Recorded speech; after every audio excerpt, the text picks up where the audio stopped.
एक मूवी बनी आर्टिकल 15 में वो लिखा गया कि अगर कोई किसी पे जुल्म ज्यादती करता है, धर्म या जाति के आधार पर उत्पीड़न करता है तो उस पर कार्रवाई होगी। ये समाज में सजा काट कर आए हैं, तो मैं ऐसे सम्मानित आदरणीय साथी को सलाम करता हूं, क्योंकि जो प्यार हमें भीम आर्मी और आजाद समाज पार्टी के माध्यम से मिला है, जो सम्मान हमें भीम आर्मी और आजाद समाज पार्टी के माध्यम से मिला है, हमें आदरणीय एडवोकेट चंद्रशेखर आजाद जी के सदा ऋणी रहेंगे और सड़कों पर हम आकर आंदोलन कर सकते हैं, अपनी आवाज बुलंद कर सकते हैं। लेकिन जब तक जहां पर हमारे अधिकारों की बात की जाती है, जहां पर हमारे अधिकार सुनिश्चित किए जाते हैं, जब तक हम लोग अपने मजबूत लोगों को वहां पर नहीं बैठाएंगे, तब तक हमें ऐसे ही अपने अधिकारों के लिए सड़कों पर आना पड़ेगा, सड़कों पर आंदोलन करने पड़ेंगे। लेकिन साथियों, भीम आर्मी के साथ साथ में आदरणीय एडवोकेट चंद्रशेखर आजाद जी ने आजाद समाज पार्टी बनाकर ये पहल की है कि इस प्रदेश के साथ साथ में पूरे देश के अंदर जिन नौजवानों को आज तक पिछाड़ा गया, जिन नौजवानों को आज तक पीछे हटाया गया, अन्य पार्टियों ने जिन नौजवानों को उनका टैलेंट दरकिनार किया गया, आजाद समाज पार्टी के माध्यम से उन नौजवानों को आगे बढ़ाया जाएगा और इस प्रदेश की राजनीति में यहाँ भागीदारी सुनिश्चित की जाएगी, इस देश की राजनीति में भागीदारी सुनिश्चित की जाएगी। तो मैं अपना पूरा समय अपने आदरणीय सम्मानित, हमेशा हमें बड़े भाई जैसा प्यार और दुलार देने वाले आदरणीय सम्मानित एडवोकेट चंद्रशेखर आजाद जी को देना चाहूंगा। जय भीम आर्मी, आजाद समाज पार्टी जिंदाबाद, आजाद समाज पार्टी जिंदाबाद। बहुत धन्यवाद। मंच संचालन कर रहे हैं आदरणीय अमरीश कपिल जी का, जिन्होंने मुझे कीमती समय दिया। बहुत बहुत धन्यवाद आप लोगों का कि आपने अपना कीमती समय लगाकर अपने बच्चे, अपने बेटे को सुनने का काम किया। जय भीम आर्मी। बहुत बहुत धन्यवाद अध्यक्ष महोदय जी। देखिए, एक कहावत है कि बख्श देता है खुदा उन्हें, बख्श देता है खुदा उन्हें, किस्मत जिनकी खराब होती है और वो हर किस बख्शे नहीं जाते, नीयत जिनकी खराब होती है।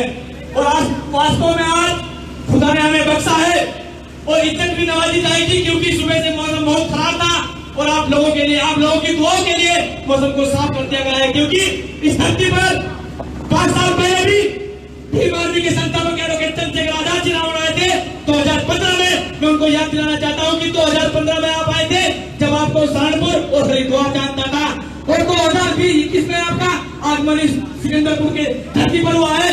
तो हम आज इस धरती पर संकल्प करते हैं कि दोबारा जब आपका यहाँ पर आगमन हो तो आप इस देश के प्रधानमंत्री बनकर इस देश का जो खुदा की मेहरबानी, इस अल्लाह, इस भगवान की मेहरबानी हम पर हुई है, वो सब हम लोगों के लिए साफ क्या है। तो उस मेहरबानी का फायदा उठाते हुए आप सभी के इस कार्यक्रम को सफल बनाते हुए, अब ज्यादा समय न लगाते हुए मैं आमंत्रित करना चाहता हूँ आप सभी के दिलों की धड़कन और इस समाज की चाहते आदरणीय एडवोकेट चंद्रशेखर आजाद जी, भीम आर्मी संस्थापक और राष्ट्रीय अध्यक्ष आजाद समाज पार्टी, और आप सभी से निवेदन है कि एक जोरदार नारा के स्वागत में रहे। भीम आर्मी जिंदाबाद, भीम आर्मी जिंदाबाद, एडवोकेट चंद्रशेखर रावण जिंदाबाद, एडवोकेट चंद्रशेखर रावण जिंदाबाद। इस कड़ी के बीच में हमारे छोटे भाई करण जी है, वो भी आए, अपना स्वागत सम्मान समारोह करें। और उसके बीच आपको अपने ओजस्वी विचारों से बड़े भाई एडवोकेट चंद्रशेखर रावण जी आपको इस सभा को संबोधित करेंगे। और जिन लोगों ने टीवी के माध्यम से और सोशल मीडिया के माध्यम से देखा है, आज लोगों देखने का उनके पास मौका है। जय भीम। भैया थोड़ी सी व्यवस्था बना ले। जय भीम। हमारा कैमरा वहीं से देख लेगा, पीछे हो जाओ। ये बहनें और माता बैठे, इनको भी देख लेते। नीचे बैठ जाओ यार, नीचे बैठ जाओ, नीचे बैठ जाओ यार, नीचे। 1 मिनट में अपनी व्यवस्था बना लो और चुप हो जाओ, तो फिर अगले 10 मिनट हम आपसे बात करेंगे। और बात इसलिए करेंगे कि बात करनी जरूरी है। बात नहीं करेंगे और आपको नहीं पता रहेगा तो आपको समझ ही नहीं आएगा। तो सर्वप्रथम तो करुणा के सागर तथागत गौतम बुद्ध जी को नमन करते हुए संत श्रोमणी सद्गुरु रविदास जी महाराज, भगवान वाल्मीकि महाराज, गुरु नानक देव, संत कबीर और बहुजन समाज में जन्मे महापुरुषों को नमन करते हुए छत्रपति साहू जी महाराज, शिवाजी महाराज, पेरियार साहब, पेरियार लाल यादव, बाबू जगदेव प्रसाद कुशवाहा, जननायक कर्पूरी ठाकुर, राष्ट्रपिता ज्योतिबा फूले, मां सावित्रीबाई फूले, मां फातिमा शेख, परम पूजनीय बाबा साहब डॉक्टर भीमराव अम्बेडकर और मेरे रहबर, मेरे गुरु, मेरे आदर्श मान्यवर साहब श्री काशीराम। उत्तराखंड के हरिद्वार जिले के भगवानपुर विधानसभा के गांव सिकंदरपुर भैंसवाल की महान जनता, इस प्रांगण में उपस्थित हमारी माताएं बहनें, हमारे बुजुर्ग, हमारे नौजवान साथी, इस मंच पर उपस्थित हमारे सम्मानित आजाद समाज पार्टी और भीम आर्मी के तमाम नेतागण, मेरी आज की बातचीत है वो सिर्फ आपसे, ये जो नौजवान खड़े हैं तमाम लोग, और ये जो हमारी बहनें और माताएं बैठी हैं, और मैं इसलिए आया हूं कि अपनी बात आपसे रख सकूं, क्योंकि लोकतंत्र ने अधिकार दिया है हर आदमी को बोलने का, और जब ये अधिकार मुझे मिला है तो मैं अपनी बात रखूंगा और आपको बताऊंगा कि वास्तविकता में हो क्या रहा है, होना क्या चाहिए था। ये आजाद भारत है। अगर आप वीडियो नहीं बनाएंगे तो क्या मेरा भाषण नहीं होगा, बताइए।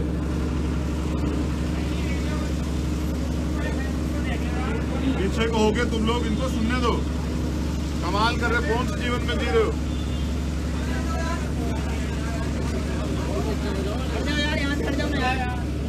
और वहां से बहनों के पास से हटिए सब लोग, इधर आइए,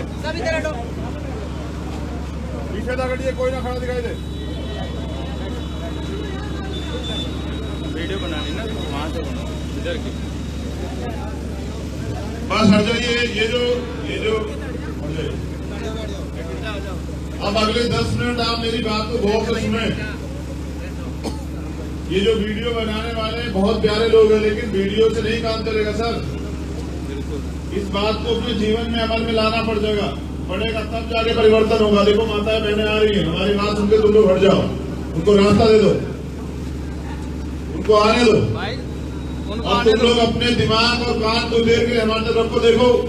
कुदरत भी आपके ऊपर मेहरबान है। मौसम खराब हो रहा था, बारिश पड़ रही थी, लेकिन जैसे आप यहाँ बैठने के लिए आए तो मौसम ने भी जो है रोक ली बारिश से, कि नहीं मैं अभी इनका समय, अभी इनको कोई नहीं छड़ेगा, समझ रहे। इस देश में गैर बराबरी और गैर बराबरी पर आधारित समाज व्यवस्था बनाई गई। उस व्यवस्था में जिसमें इस देश के एक बड़े समाज को उसके तमाम अधिकारों से वंचित किया गया। कौन से अधिकार? पढ़ने का अधिकार, पढ़ाने का अधिकार, घूमने का अधिकार, घर बनाने का अधिकार, सम्मान से जीने का अधिकार, अच्छे कपड़े पहनने का अधिकार, मूछें रखने का अधिकार, धन रखने का अधिकार। ये सारे अधिकार जो हैं एक लंबे समय तक छीन के रखे गए। हमारे जो पुराने लोग ये बैठे हुए 2 बुजुर्ग हमारे सम्मानित, ये जानते हो किस तरह का जीवन इन लोगों ने जिया है। लेकिन बाबा साहब अम्बेडकर ने 26 जनवरी 1950 को जो संविधान लागू कराया, उस संविधान में देश के अंतिम व्यक्ति को भी, चाहे वो किसी जाति धर्म का हो, अधिकार मिले। और क्या अधिकार? कि वो इस देश में आजादी से जी सकता है, सभी सरकारी संस्थाओं पे, सरकारी जगहों पे जा सकता है, और वो अपनी मर्जी के कपड़े पहन सकता है, अपनी मर्जी का खाना खा सकता है, अपनी मर्जी से जी सकता है। लेकिन संविधान जब लिखा गया और संविधान लागू हुआ, ये जो हमारे नौजवान नेता है, मेरी बात को गौर से सुनना, कि संविधान से गैर बराबरी तो खत्म होने का प्रावधान बना कि अगर कोई किसी व्यक्ति पे जाति के आधार पर, धर्म के आधार पर शोषण करता है तो उस पर कार्रवाई होगी। जैसा एक मूवी बनी आर्टिकल 15 में वो लिखा गया कि अगर कोई किसी पे जुल्म जाति करता है, धर्म या जाति के आधार पर उत्पीड़न करता है तो उस पर कार्रवाई होगी। ये यहाँ समानता है सबको। लेकिन इस देश की जो धन संपत्ति थी, इस देश की जो जमीन थी, उसका बंटवारा नहीं हुआ। जो पहले उस सरकार से पहले, संविधान के आने से पहले गरीब था, सत्ता ट्रांसफर हुई, फिर पूंजीपतियों के हाथ में चली गई। और ये जो बड़ा वर्ग है देश का, जो अभाव में जीता था, उसको ना जमीन मिली, ना धन मिला, ना कुछ मिला, और वो गरीब का गरीब रह गया। थोड़ा बहुत अगर आगे बढ़ने के लिए मिला तो बाबा साहब के संविधान में रिजर्वेशन का अधिकार, संविधान में आरक्षण का अधिकार, उन आरक्षण के दम पे SC, ST, OBC और माइनॉरिटी के लोग अधिकारी कर्मचारी बनने लगे। और जब अधिकारी कर्मचारी बनने लगे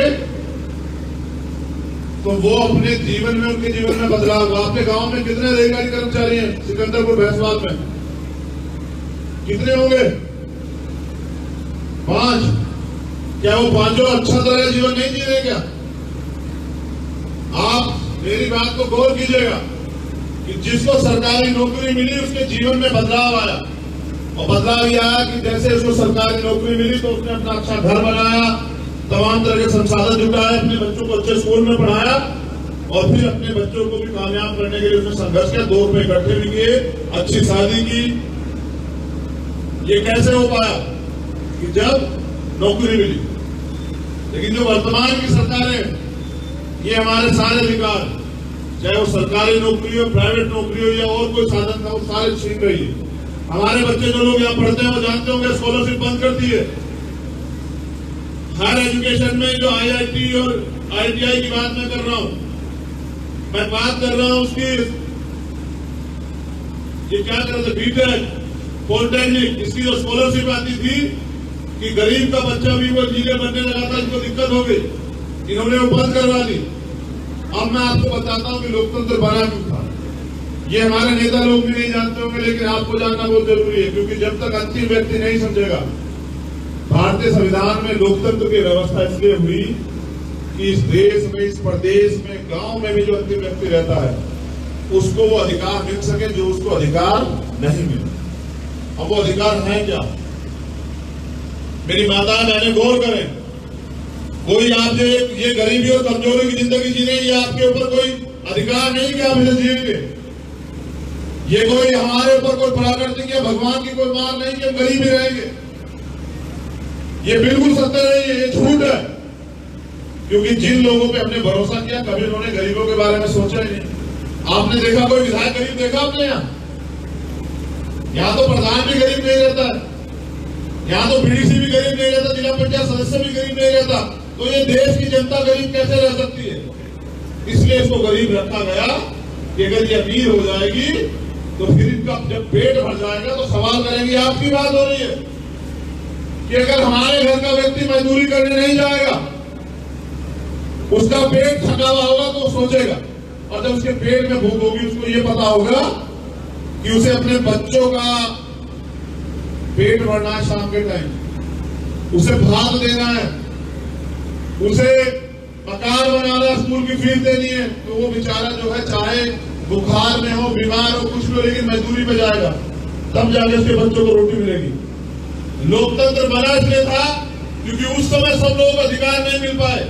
तो इस प्रदेश में रहने वाले, मेरी बात को गौर से सुनना, नोट करना, क्या कमी है आपके साथ। इस प्रदेश में रहने वाले अंतिम व्यक्ति को भी रोटी, जिसके लिए हम लोग मजदूरी करते हैं, अपमान सहते हैं, जुल्म जाति सहते हैं और तब भी पैसे नहीं मिलते तनख्वाह, रोटी, कपड़ा, मकान, उनकी शिक्षा, उनकी चिकित्सा, उनका रोजगार और उनकी सुरक्षा ये सरकार करेगी।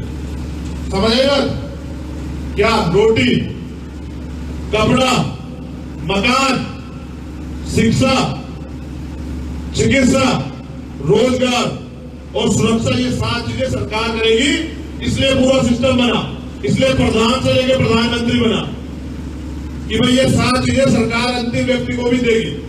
क्या सरकार ये 7 चीजें आपको दे रही है? क्या किसी सरकार ने आपको रोटी दी, कपड़े दिए, मकान दिए, आपकी पढ़ाई का खर्चा उठाया, आपके इलाज का खर्चा उठाया, आपको रोजगार दिया, आपकी सुरक्षा की? अगर ये सब चीजें की होती तो अत्याचार कैसे होता? ये मैं इसलिए आपको बता रहा हूं कि ये जिम्मेदारी, ये गारंटी है कि सरकार देगी। लेकिन आज तक आपकी सरकार, आपका प्यार करने वाली, आपका हक अधिकार के लिए लड़ने वाली सरकार नहीं आई। तो उनको लगता है कि जब तक इनके पेट में रोटी की भूख रहेगी तो ये आपसे सवाल नहीं करेंगे, और जिस दिन इनका पेट थका हुआ होगा, इनके 1-1 महीने का राशन होगा, तो ये आप अपने हक अधिकार के लिए आपसे लड़ेंगे। इसलिए बना संविधान कि हर एक घर को एक सरकारी नौकरी मिले। क्या आपके घरों में मिली सरकारी नौकरी? क्यों नहीं मिली? क्योंकि ये देना नहीं चाहता। ये 7 चीजों की गारंटी और फिर नौकरी, और जब नौकरी मिलेगी तो हर घर के हालात बदलेंगे, फिर कोई कमजोर नहीं रहेगा। आज कितने पैसे खर्च होते हैं बच्चों की पढ़ाई में? जो नौजवान बैठे हुए हैं, जितनी कमाई करते हैं उसका आधा पैसा बच्चों की पढ़ाई में जाता है। एक तरफ सरकारी स्कूल, एक तरफ प्राइवेट स्कूल। अगर सरकारी स्कूल में पढ़ाई नहीं होता, आदमी प्राइवेट में पढ़ाता है। जब प्राइवेट में पढ़ाता तो फीस देनी पड़ती है, और अगर फीस न दे तो मास्टर नाम काट देता है। एक तरफ सरकारी अस्पताल, एक तरफ प्राइवेट अस्पताल। अच्छा इलाज करो, जीवन बचाना तो प्राइवेट में जाओ, सरकारी में जाओगे तो कुछ नहीं होगा। क्यों? सरकारी में स्वास्थ्य सुविधा क्यों नहीं हो सकती? अगर सरकारी में सुविधा हो जाएगी तो प्राइवेट कैसे चलेंगे? अमीरों को पैसे कैसे मिलेंगे?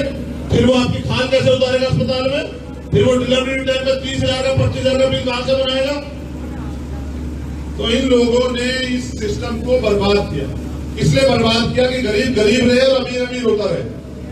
लेकिन बाबा साहब के संविधान ने हमें ताकत दी। और भीम आर्मी के जो कार्यकर्ता हैं, आपने देखा होगा कितनी मेहनत से गांव गांव जाके, बारिश हो, तूफान हो, आंधी आए, धूप हो, गर्मी हो, रेत हो, मोटरसाइकिल हो, साइकिल हो, आधी रात हो, चाहे रोटी मिले ना मिले, लेकिन वो स्वाभिमान की इस लड़ाई को लड़ता है।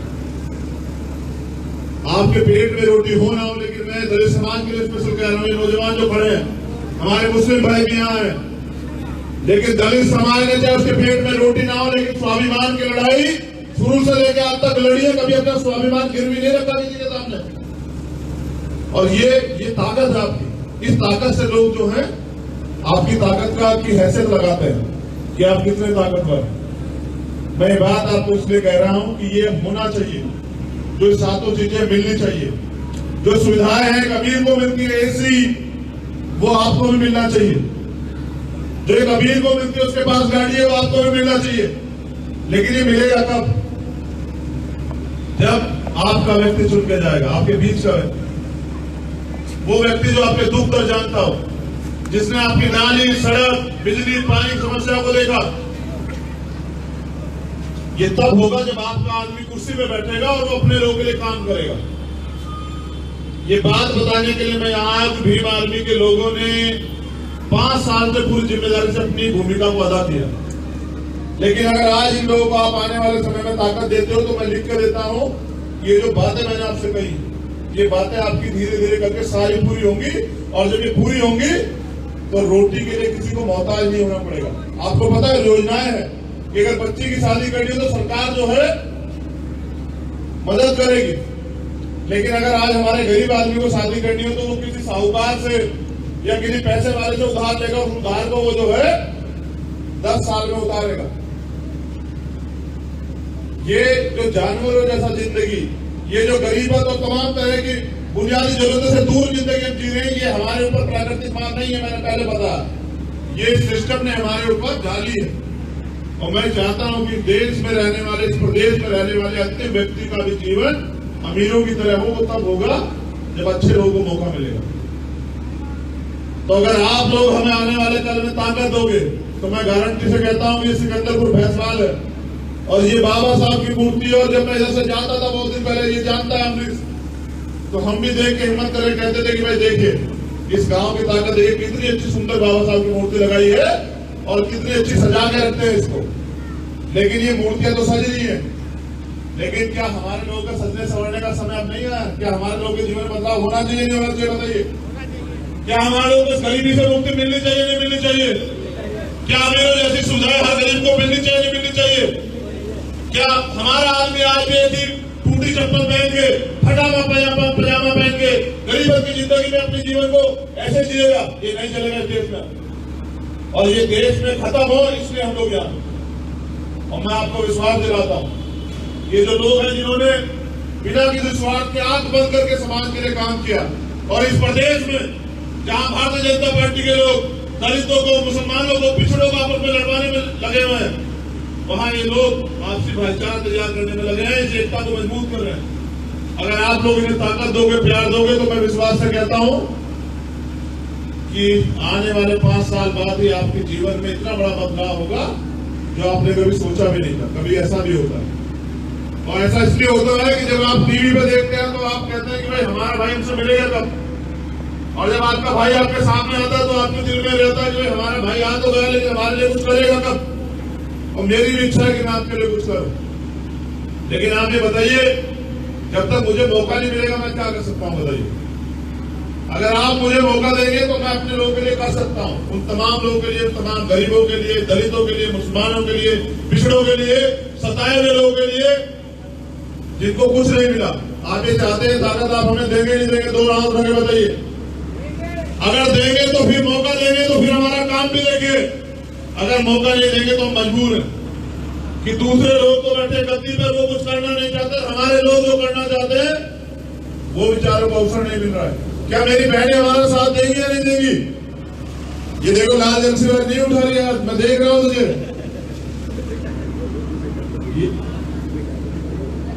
हाथ उठाने से नहीं हो रहा है, तुम हमें मत सिखाओ। ये बताओ कि साथ दोगी या नहीं दोगी? ऐसा तो नहीं कि भाई को छोड़ जाओगे अकेला और मेरी माता अपने बच्चे के साथ हाथ उठा लेगी कि नहीं नहीं हम नहीं जानते, लड़ा होगा जब लड़ा होगा हम नहीं जानते कौन है। ऐसा तो धोखा नहीं होगा मेरे साथ, प्यार मिलेगा नहीं मिलेगा। तो मैं भी ये वादा करता हूं कि अगर आज के दिन पे आपको गर्व ना हो, मेरे इस बात पे आपको गर्व ना हो तो कहना। मेरी उम्र भले ही कम है लेकिन मैंने तमाम तरह के जख्म देखे हैं। ये हमारे अध्यक्ष जी बहुत झूठ बोलते हैं, ये कह रहे हैं कि सजा काट के आने से सजा नहीं हुई है, अभी सजा नहीं हुई है, सजा हो जाएगी तो खेल खत्म कर देंगे मेरा। अभी सजा नहीं है, जेल काटी है, लेकिन मैं अपने लोगों के लिए 1 दिन नहीं 100 साल भी जेल काटने को तैयार हूं, अपने जीवन के आखिरी दिन तक जेल काटने को तैयार हूं अगर हमारे लोगों के अधिकार मिलते हो।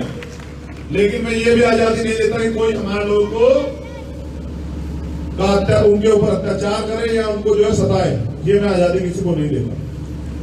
हम भाईचारा बनाना चाहते हैं, एक दूसरे के मिलकर लड़ाई लड़ना चाहते हैं, एक दूसरे के साथ खड़े रहना चाहते हैं, लेकिन किसी को अत्याचार करने की इजाजत अपने लोगों पर नहीं देता हूं। और मैं लोगों से अपील करूंगा कि वो भाईचारा अगर चाहते हैं, पैदा करना चाहते हैं, तो भाई गरीब लोगों का भी सम्मान करना सीखो। मैं जाने से पहले आपसे एक और दरखास्त करूंगा कि मैं अब ज्यादा बार नहीं आ पाऊंगा। ये मेरी आंख नाक कान या अमरीश है, ये मुंडीलाल जी हैं, ये महर सिंह जी हैं, ये और तमाम जो है और उधर हमारे तमाम नेता खड़े हैं। ये आएंगे तो समझना कौन है, कौन है। बस ये प्यार देना और मौका देना कुछ करने का, फिर मैं दिखाता हूं कि हम लोग क्या कर सकते हैं। और बाबा साहब का सपना पूरा करेंगे, काशीराम साहब का सपना पूरा करेंगे। हर एक माँ के आंसू पूछेंगे, हर एक बहन की दुख तकलीफ को अपनी तकलीफ समझ के काम करेंगे, किसी को निराश नहीं होने देंगे। बस समय की बात है, आज उनका आएगा हमारा भी आएगा। कोई बहन पढ़ाई की वजह से, गरीबत की वजह से पढ़ाई नहीं छोड़ेगी। कोई हमारा नौजवान बच्चा, हमारा भाई पैसे ना होने के कभी कारण पढ़ाई नहीं छोड़ेगा, और कोई गरीबी कारण जो है सुसाइड नहीं करेगा। ये सब चीजें इस प्रदेश में बंद हो जाएंगी अगर आप लोगों ने अपनी ताकत समझ ली। तो मैं इजाजत चाहता हूँ आपसे, प्यार और आशीर्वाद भी चाहता हूँ। ये प्यार आशीर्वाद बना करके फिर आपसे मुलाकात होगी। और बहुत बहुत धन्यवाद। और देखिए प्रकृति का भी धन्यवाद कि देखिए मेरे जाने के समय, बारिश भी आने का समय हो गया। मैं नहीं चाहता कि सर्दी का समय आप लोग भीगे। यहाँ की जो कमेटी है उसका भी बहुत बहुत धन्यवाद। गांव के जो नौजवान साथी है उनका भी बहुत बहुत धन्यवाद। और हरिद्वार की इस महान जनता का धन्यवाद। जय भीम, जय भारत, जय संविधान। नमस्कार, सलाम, आदाब, सत श्री अकाल।